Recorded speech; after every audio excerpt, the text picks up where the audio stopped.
Hello, hello. Welcome, you guys. This is It's All Clutter. How is everyone doing? We're having a little bit of a technical issue with the video today. Maybe it'll pop on. Hey, Leanne. But in the meantime, here is a picture to share with you of me in the garden with my youngest daughter. And it's pretty relevant to today's podcast because today we are talking all about how to grow vegetables. And today's podcast is a special request podcast. So, my youngest listener, TJ, lives in Staten Island. TJ, if you are listening to the podcast, say hello in the comments. TJ lives in Staten Island and he wrote in a question for the podcast. His question was, how do you grow veggies? So, hey, Gina. So I'm so excited to talk today to TJ and to everyone else about how to grow veggies because it is my passion outside of professional organizing. And I thought it's okay to take a little break from the clutter chat and talk about growing vegetables because I love my listeners and I especially love that TJ listens every week. So let's talk about growing vegetables. Do you guys have a vegetable garden? Have you grown vegetables in the past? Drop some comments in and let me know. Do you grow vegetables? Have you had luck growing vegetables? Would you like to grow vegetables? So right now, the Victory Garden, there's this whole movement towards a rebirth of the Victory Garden. So part of COVID and this pandemic is people are thinking more about self-reliancy and growing their own food. And I went to place my seed catalog order a couple of weeks ago or a couple of months ago now. And guess what? So many seed companies were totally out of stock, or the shipping was weeks out. So I thought that's kind of strange. Why are there so many people buying seeds? And I did a little bit of asking around and talking to people, and it turns out that lots of people are thinking about growing vegetables and growing gardens. So I want to talk a little bit about some beginner tips about how to get started if you're going to grow a garden in your backyard. What are my top few tips that I can share? Now, I know that TJ, my 4-year-old listener, has started growing vegetables for the first time with his Aunt Patty. And they have a tray of seedlings, and they've transplanted a couple of their seedlings, actually. So they said specifically, like, what do we do? How do we do this? So I just want to say, TJ, if you're listening in, the most important thing is that your seedlings have lots of sunshine. So plants love the sunshine. You want to make sure that your seeds have at least 6 hours a day of direct sunlight. And then you also want to make sure that the soil is not getting dried out. So especially when you have seedlings, like in this picture here, when you have seedlings in a container, it's really easy for the soil to dry out quickly. And when they have a lot of sunshine, the soil dries out quickly also. So you have to water seedlings in containers that are outside right now at least, at a minimum, once a day. A different link. Okay, I see that we're having a technical issue today. But yeah, thanks, Keely. So I'm just being notified that there are people who are on a different link.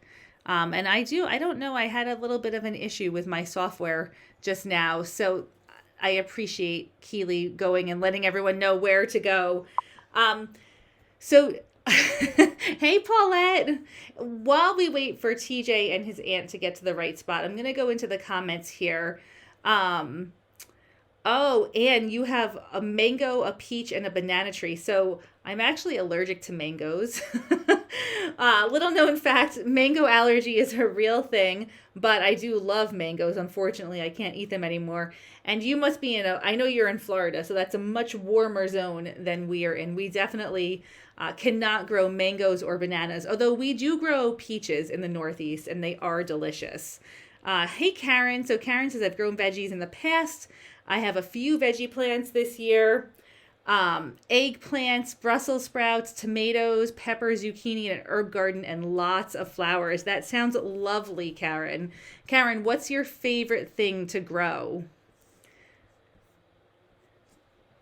So, okay, so I hear that TJ is on his way to the podcast. So we're just going to wait a minute or two. And Patty, when you get on here, just let me know that you are here so that we can say hi to TJ. So if you guys are looking for some good, what my like favorite vegetables are, I have to say, if you're a tomato fan, my 100% most favorite tomatoes are called Sun Gold cherry tomatoes. They taste unlike any tomato. They taste like a true tomato, I guess. They are so flavorful. They're cherry tomatoes, so they're little. They turn orange when they're ripe. They are beyond flavorful. They are the best of the best. We have about probably 24 Sun Gold cherry tomatoes plants growing this year. Lots of tomatoes. We grow a lot of tomatoes. Oh, and you're allergic to mangoes also? So I've never met anybody with a mango allergy before. Hey, Brenda. So I guess this was showing up on the wrong link. Patty, you're here. TJ, hello. Okay, so TJ is here. My favorite, my favorite listener, TJ, is here. So TJ, we're just talking about how to grow vegetables, and we're having a technical issue today with the video and apparently with the link also. So TJ, this is a picture of me in my garden with my daughter who loves to help me in the garden also. Karen says, flowers suitable for cutting. I like to have fresh bouquets in the spring, summer, and fall. Yes, me too. I love, there's so many flowers that I love, but I always make sure to plant zinnias because they're just so bright and beautiful. But I have tons of other flowers that are growing too. And I just also started growing like vining roses in the garden. So I can't wait for those to really vine out and be beautiful. Paulette says, I have cherry tomatoes in pots, lettuce, spinach, and eggplant, purple kale in my raised bed, and squash in the garden. Sounds delicious.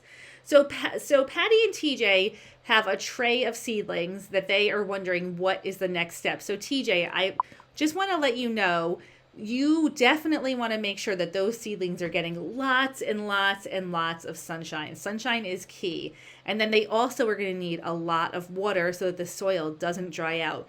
But at this point, when you just have little seedlings, all they want to do is reach for the sun. So if you put them in direct sunlight for 6 hours a day, at least, and make sure they have plenty of water, they are going to grow like crazy.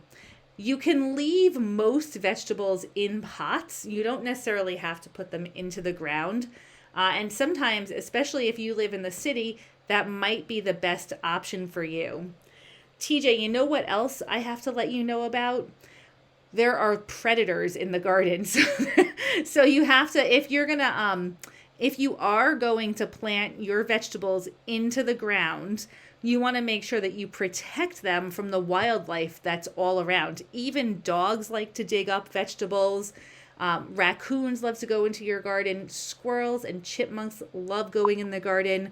Once I had a skunk in my garden. We've had lots of groundhogs in the garden. But by far, I think my dogs are the worst because they don't actually dig up anything, but they stomp on a lot of my vegetables. Hey, TJ. Yeah, so Chris, working on putting a few items in the garden, but need to get fencing to hang on to for the vines. So if you look at this picture here, I actually use this panel. It's called cattle panels. And I grow all of my vegetables that can vine vertically so they stay off the ground. I'll have to do an updated picture so you can see what it looks like now. I have quite a few things that are starting to grow up the vine or grow up the trellis, and it's really beautiful.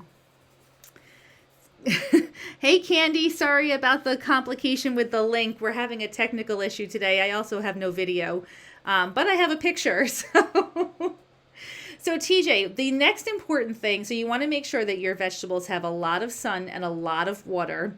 And if you are going to transplant them, or even if you're going to keep them in a container, I want you to consider giving them some mulch. So mulch is basically anything that you can put on top of the soil, like an organic mulch, so organic, any organic matter that you can put on top of the soil to keep the moisture in and to provide even more nutrients for the soil. So I usually use grass clippings for all of my mulch. I mow the lawn. We have a lot of lawn, so it works out pretty well. I mow the lawn and then I put probably 3 to 6 inches of lawn clippings around every single seedling. And it actually keeps them warm and cool because it regulates the temperature of the soil. It holds in the moisture and it keeps the weeds from growing. So it works. It seems like it's a lot of work in the beginning, but in the end, it saves you so much time because you're not having to weed quite as much. So you definitely, if you're going to put them into the ground, oh, you guys get possums there too. Yeah, so you want to somehow protect your seedlings because the possums will eat them right down. If you're going to put them into the ground or even in a pot, I would definitely mulch your plants. Heavily, heavily. Mulch them twice as deep as you think you need to mulch them, and I guarantee you're going to see better growth. Yeah, Amy, the grass clippings make a world of difference. I will absolutely, after this podcast, post some pictures of the grass clippings and some updated pictures of the garden. The grass clippings are free. It's good exercise to collect them. I've used straw in the past, and sometimes I still will occasionally use straw, but I have to say the straw it's harder to spread out around the vegetables. It's a little bit slippery. You can also kind of get like a splinter almost from it, and it doesn't keep the weeds down like the grass clippings do. I also mulch my garden beds with grass clippings. I mean, my flower beds with grass clippings because, again, we have a lot of grass. so it's inexpensive and it's great exercise. And you don't have to remove it at the end of the season either. Okay, so he's coming to mow tomorrow and take up the grass clippings. Yes, awesome. So save those grass clippings, put them right around the vegetables. I'll post pictures to show you what it looks like. And then if you have anything that is vining, like we were just talking about, you want to give it a little bit of support. So if you have cucumbers, if you have winter squash, if you have peas, anything that's going to grow up a vine, go ahead and let it grow up instead of on the ground. Because when it grows up on the trellis, it has more airflow around it, so the air circulates around it better, so that reduces the pest pressure. And then sometimes on the ground, things get mushy or moldy just from being right on top of the soil. Sometimes the vegetables do. So this allows it to grow up, to get lots of sunshine, and you can grow way more in a smaller amount of space. Okay, so Candy says, what about old leaves as mulch? I cleaned out old leaves from under the bushes and put them around. Yes, it's a great thing, Candy. I definitely would use, like in the springtime when I'm mowing, it's mostly leaves actually. So leaves are awesome. So what happens when you put down mulch, it's not just that the soil, it protects the temperature, it kind of like regulates the temperature of the soil and holds in the moisture, but it actually creates a little microbiome in between the soil and the grass clippings or the leaves or the straw, because the bottom layer of the mulch starts to decompose, and as that happens, it attracts all of the good things that you want in the soil, like worms and all of those good little insects. The beneficial insects start to develop and grow right there. So it creates this perfect little environment for your vegetables oh, my dogs are scratching at the door. Paulette says, I've been making compost tea to water the veggies. So that's another great idea. Paulette, how do you make your compost tea? I'll tell you how I make compost tea. I use a blender, right? So I have like the top to the blender, and I put my coffee grounds and a lot of my veggies in there, my veggie peels and everything. And then I blend it all up. And so everything is really, really small. And I just spread it into the garden. That's my compost tea. And it works really well for me. I know that there's some controversy over that type of compost tea, but I've had a lot of success. So, coffee grounds have a lot of nitrogen in them, and plants need nitrogen to grow. So that's definitely one good way to do it. Now, suppose you guys want to start a garden and you haven't purchased your seeds yet. Don't worry, because you can get seedlings that have been growing in a nursery under perfect growing conditions for weeks now, and they're nice and strong and ready to go right into the garden. So another recommendation that I have is, if you haven't started seeds yet, just get seedlings. And in the future, don't feel like you have to start stuff from seeds. Buying seedlings is always a good way to go too. Okay, Paulette uses fruit and veggie clippings with coffee and tea grounds in the blender. Oh yeah, see, isn't that great? I think it works. It works out really well.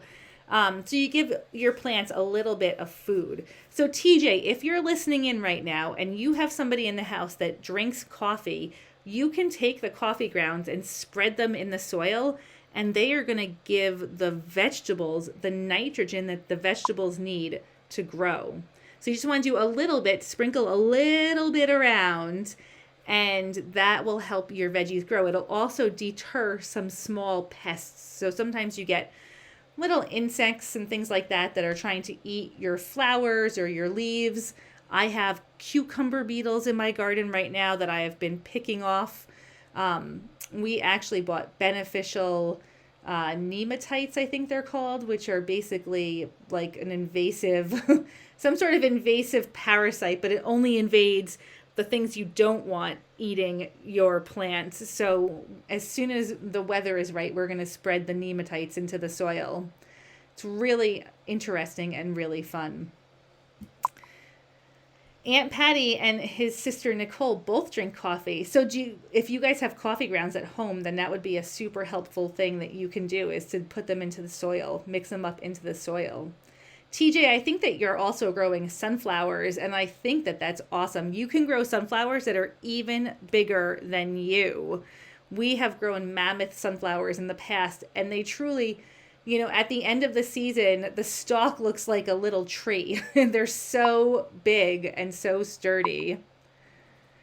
Candy says, I almost bought a huge pallet of rubber mulch last summer, but waited too late. Sounds like my leaves are better for worms. Yes, Candy, the leaves are awesome for worms. Even just if you mow the lawn and collect the clippings, that will work too. Nematites. I have to actually look up what exactly it is, Dana. Actually, I can probably look it up right now. Let's see. Nematodes for the garden. They're called beneficial nematodes, and let's see. So I think that I can share my screen, possibly.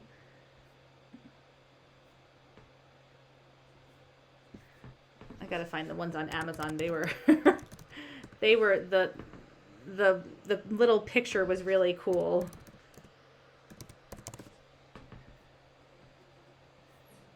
Does the rubber mulch choke out the things it shouldn't, like beneficial decomposition? So, Candy, I'm not super familiar with rubber mulch, but I would guess that it probably is not the best thing for...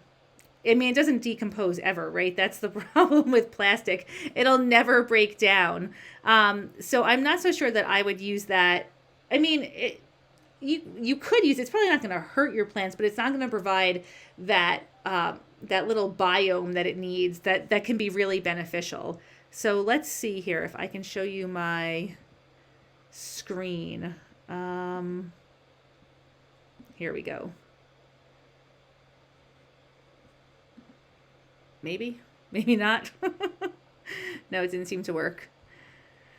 I don't know why I'm having so many tech problems today. Let's see. Show that.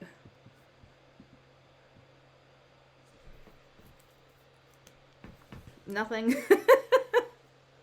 Oh my goodness. What are we going to do? How come it will not switch over to that? I'm just going to have to post the picture later, or Nope, not there. Hold on, maybe I can paste it right here. Nope. Can't do that either. Oh well. So Dana, I will post it in the comments here so that you can see it there. But yeah, they're just called beneficial nematodes, and they're like these little. They kill like Japanese beetles, fleas, flies, fungus gnats. They're little parasites that are you get like 50 million in a tiny bag, and then you add them to a watering can, and you water them into the ground, and they like parasitically infest the negative things that are eating your garden. So pretty interesting the things that you learn when you're gardening. So TJ, the last thing that I want to say to you is a lot of times when you garden, things don't turn out like you think they're going to.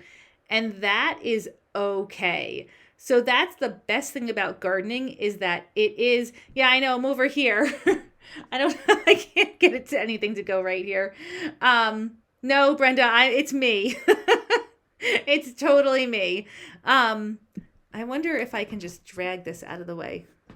Ooh, I almost had it to go away. Oh, there we go. Okay. Hey. So we got that to disappear. That's a positive. I feel like this is just one of those podcasts.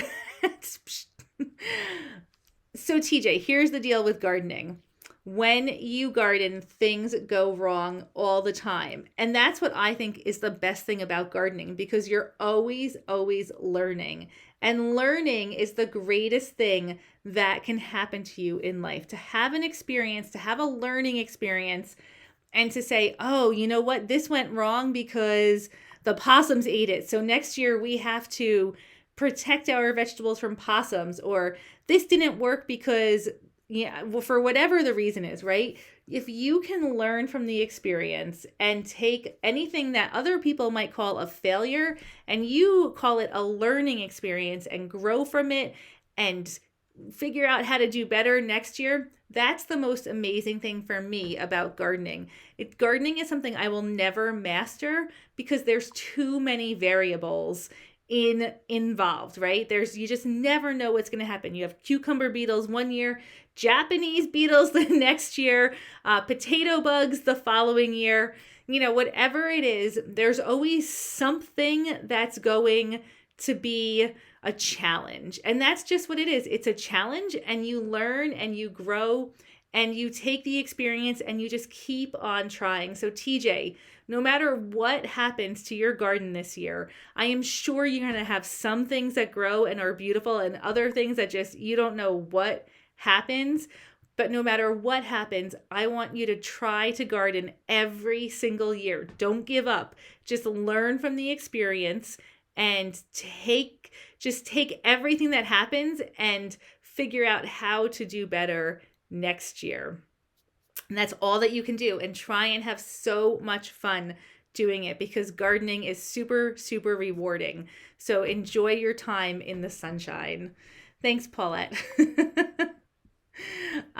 In my article that I wrote about gardening, I said the thing that keeps me going is not mastery of a skill, but it's the constant challenges and struggles that I have to learn from every single year. That truly is why I garden, because, well, and the vegetables taste great. So don't stress. No, so Patty, don't stress about the bell peppers. And do you know what? Even if your bell peppers didn't grow from seed, you can go and buy bell peppers in the grocery store that are already like this big, right? And you can plant those into the ground or into a pot, and that will work out just as well. So the bell peppers didn't work. So maybe next year you think, okay, I don't need to start bell peppers from seeds.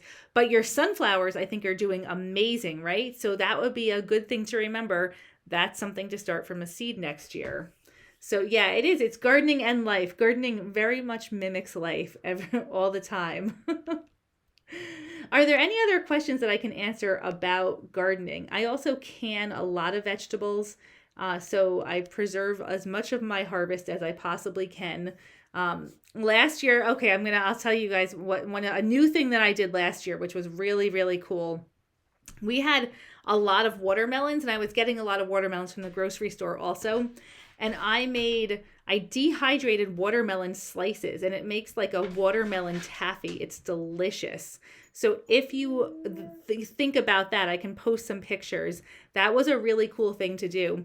I also made like a sweet pickled watermelon rind, which I had never done before. And we used spices that were kind of like cinnamon and cloves, like what you would consider like an apple pie spice.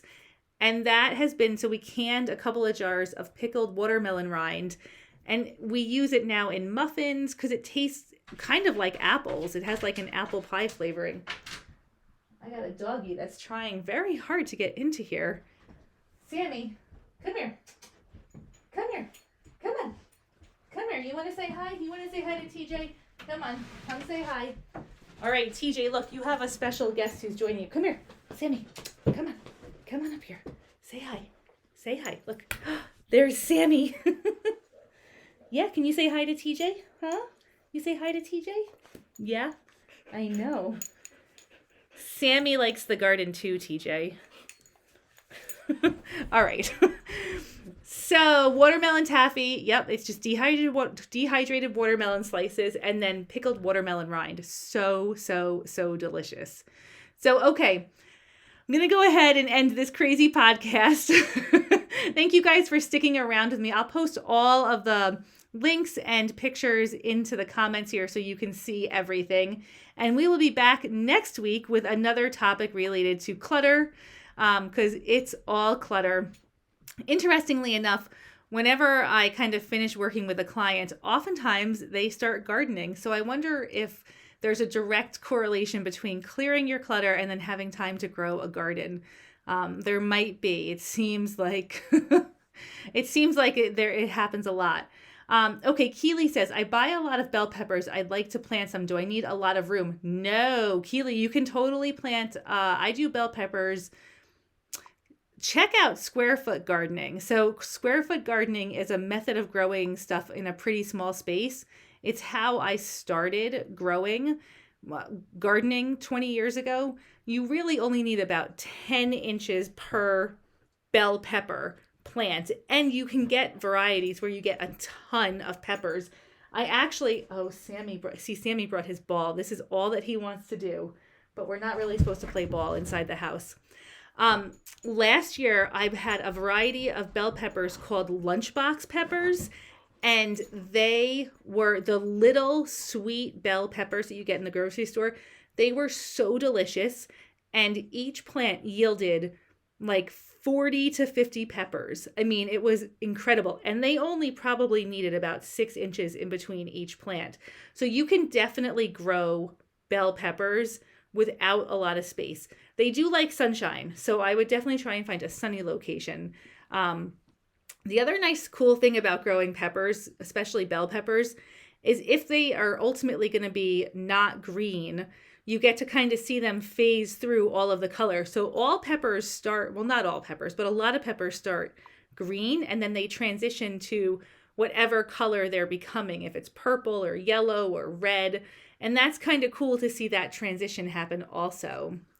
Brenda says, I'm clueless about gardening, but I would like to. I don't even know where to start. My husband started an herb garden for me for Mother's Day from seeds.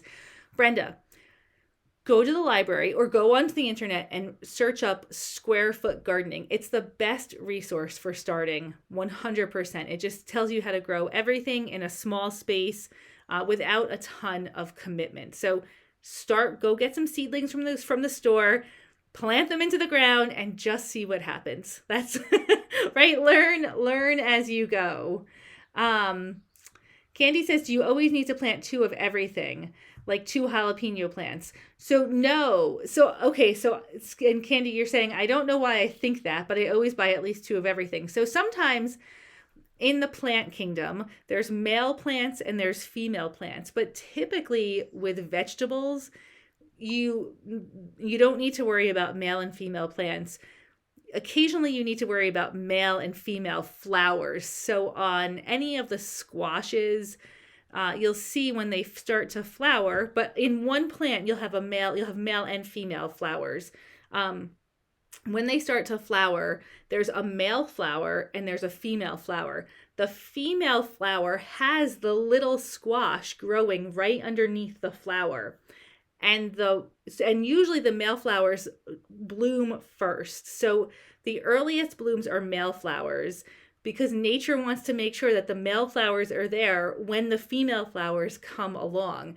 We actually will take a paintbrush and fertilize our squash plants to make sure that the fruit gets fertilized, because what happens is if the bees don't do their job, the little fruit will just grow to be like tiny, and then it'll just die. So so we go out there with a paintbrush, or you can use a Q-tip, or you can use your finger, and we fertilize the male and the female flowers on our squash plants. Cucumbers tend to have so many flowers that it doesn't really matter. I mean, they typically, most of them get fertilized, but no, you don't need to have two of everything. And in some cases, you actually want to make sure that, like corn, for example, you want to have only one variety, because if you have two separate varieties, they can cross-pollinate, and actually the fruit of the corn, so the ears of corn, will be inedible, or they'll taste terrible because the cross-pollination is bad for corn. So it's kind of interesting. You get to know a lot about nature when you are gardening.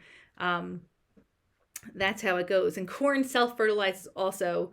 There's like little tassels on the top, and when the wind blows, they kind of like fall down and they fertilize the corn cobs. But if the wind blows really strongly, they can go over to like neighboring corn. And if it's not the same variety, that's where you have a problem. Typically, if you're not saving seeds, corn is an exception. Typically, you don't need to worry about planting different varieties because it would only show up in next year's harvest. So, yeah. Okay, Dana, are veggies easy to keep alive? I basically kill every plant except for a poinsettia. Well, actually, keeping a poinsettia alive is a little bit of an accomplishment. Veggies are really easy to keep alive as long as you can protect them. I would start with tomatoes. They're super, super easy. Lettuce, any greens are super easy, like especially kale, like those, and chard. The hardier greens are really good. And you don't have to worry too much about the heat. Like heat will make regular like romaine type lettuce to bitter, but kale and the hardier greens don't get bitter. I would start with tomatoes and greens, and maybe cucumbers are like the easiest ones to grow. Most vegetables are pretty easy to grow as long as they have sunshine and water. Yeah, Dana. Okay, so then make sure you post pictures and let us know how it goes. Oh, okay, Chris. So you have two different kinds of corn. So another strategy, although. Did you buy seedlings or seeds? So with corn, you could plant them. They have to be 200 feet apart, typically, for it to not cross-fertilize, which is really a big distance, and most people don't have that in their backyard. Sammy. This is a chaotic day today. You could also plant them, if you are planting them from seed, you could plant them like 3 weeks apart, so that they're fertilizing their plants at different times. That's another. Okay, so Chris, I would plant one variety now, and then in 2 or 3 weeks, plant another variety as far away from the first variety as possible. Brenda says, we did tomatoes a few years ago in 5-gallon buckets on our back deck, and big worms ate them. Did you have tomato worms? Like those nasty ones that you're like scared to touch? You have to like pull those off.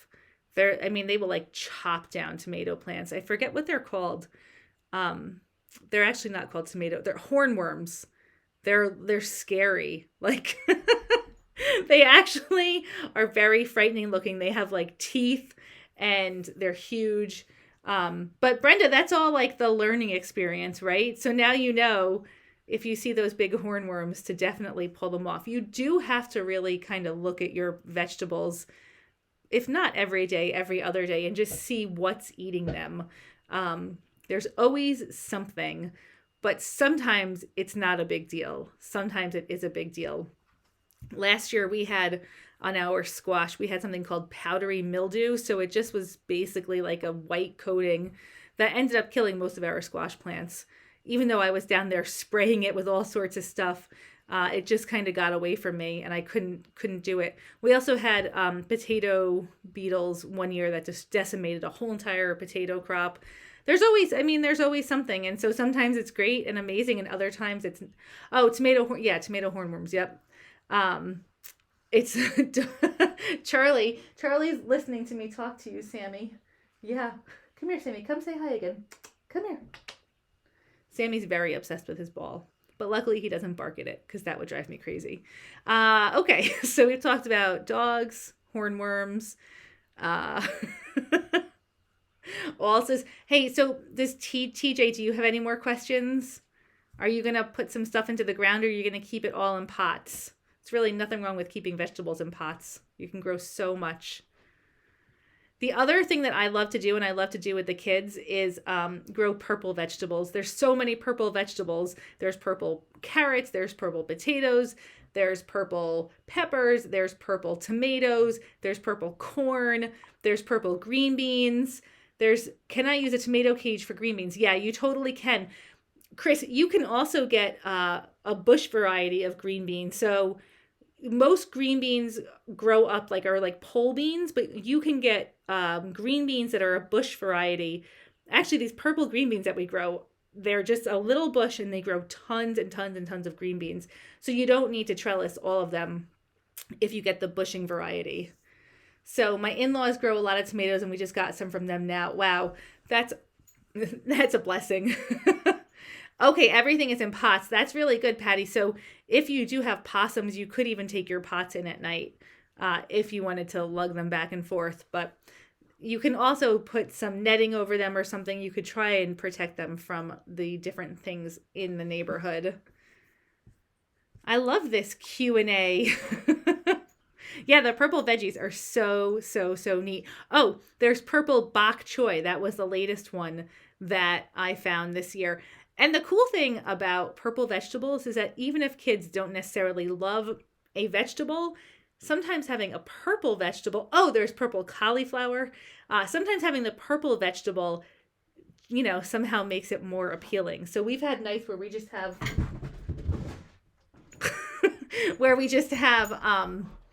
like all purple vegetables, purple mashed potatoes.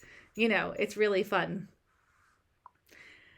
A salsa garden, yes. Yeah, salsa, that's exactly. I grow those, what are those peppers that I love for salsa? They're so good. I grow tomatillos. We also grow, they're called ground cherries or ground tomatoes or husk cherries. There's 3 names for them, but they're really, really a different type of fruit that we started growing last year, and they were delicious. The salsa garden is where it's at, totally. Cilantro, tomatoes, peppers, onions. Yes, the Rainbow Bright Swiss chard, totally. TJ, if you're watching still, Dana recommends Rainbow Bright Swiss chard. It's all different beautiful colors of chard. It's so pretty. I will definitely share a salsa recipe. Yes, 100%. I love salsa and chips. So good. We also grow asparagus, which is a perennial vegetable, so it comes up every year. And this year I tore out my whole garden and started from scratch. I wanted a whole new design. I've had my garden for about 11 years in this location, so it was just time for something new. And I tilled up all the soil and everything. I have a really big garden, and those asparagus keep coming back. So habanero, whoa, those would be spicy. The beets were a great color. Yep, so it was very cool seeing the red pushing through the dirt. Yeah, beets are really fun to grow, and you can also eat the greens too. Yeah, totally. So salsa recipes. We should have a little recipe exchange going and prioritize your sanity. That would be really fun. All right, any last questions? Now we've talked about squash having babies. We've talked about purple vegetables. We've talked about dogs and salsa. We've talked about worms in your soil, mulch. Um, any more questions before we end this broadcast? We could talk about clutter and plants. Beet juice, yes. It's really, if you have a juicer, that's a good way to use up the extra produce from your garden as well. Back to the watermelons. Every year we also will juice watermelons and just freeze the ice cubes, and then put the ice cubes into, like, freeze ice cubes of watermelon juice, put the ice cubes into plastic bags, like a big Ziploc bag, and the kids can make different drinks throughout the year. So, like, they'll mix seltzer with watermelon ice cubes, and it tastes really, really good. Yes, you're supposed to eat the rainbow of vegetables. Absolutely. So what are you guys going to have for lunch now? I'm going to have a salad because I'm inspired here. And I just picked a whole bunch of lettuce from the garden last night. Oh, Patty, thank you. If TJ has any more questions are there any poisonous vegetables for dogs? Not that I'm aware of. Is huckleberry poisonous for dogs? I'm not sure. And that's not like a common vegetable that you see in most gardens. I mean, sometimes you see huckleberries, but not so often. I don't think that there's any. Well, also my dogs eat everything and nothing appears to hurt them. So that's a good question, Chris. Oh, salad with microgreens. Oh, Candy, how are your microgreens coming? Anne says we make cubes out of key limes on our tree. So yum. When my mother-in-law lived in Costa Rica, she would make key lime pie, and it was just delicious. So delicious with homegrown key limes. Yet another thing that we don't really grow in the Northeast. I did have a lime tree that somebody gifted me, and it gave me like 10 beautiful limes, and then it just died. So onions and garlic, are those poisonous for dogs? There's some possibilities here, maybe. So maybe onions and garlic. We'll have to research that one, Chris. That was a question I don't know the answer to. Oh, wait, onions and garlic are no for dogs. I wonder if dogs, do they actually want to eat onions and garlic? I don't think that my dogs would actually eat onions and garlic, although you never know. I also have horseradish root in my garden that's ginormous. Oh, or grapes. Look at all these things. But okay, so no onions, no garlic, no grapes. If you have a dog that loves to eat anything, they will eat all of it. Avoid planting those. Okay, you guys, this has been awesome. Thank you so much for tuning in. If you're planting a garden, let us see some pictures. Tomato greens are toxic to cats. Okay, that is good to know also. Chris, I'm sorry. That's a horrible way to lose a cat for sure. Really good to know. Good information at the end here. No tomato greens if you have cats that like to eat greens. I know there's houseplants that are very dangerous too for dogs and cats. I always ask that question when I buy plants.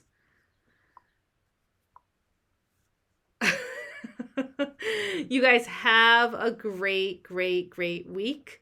I will see you next week with another decluttering and organizing topic. If you have a question, if you want to, if you have a topic that you want me to talk about, just like TJ did, all you need to do is write me a letter or a note or message me or email me, or there's a million ways to get in touch. Let me know what topic you want to hear about. All right. Have a great day. Bye, everyone.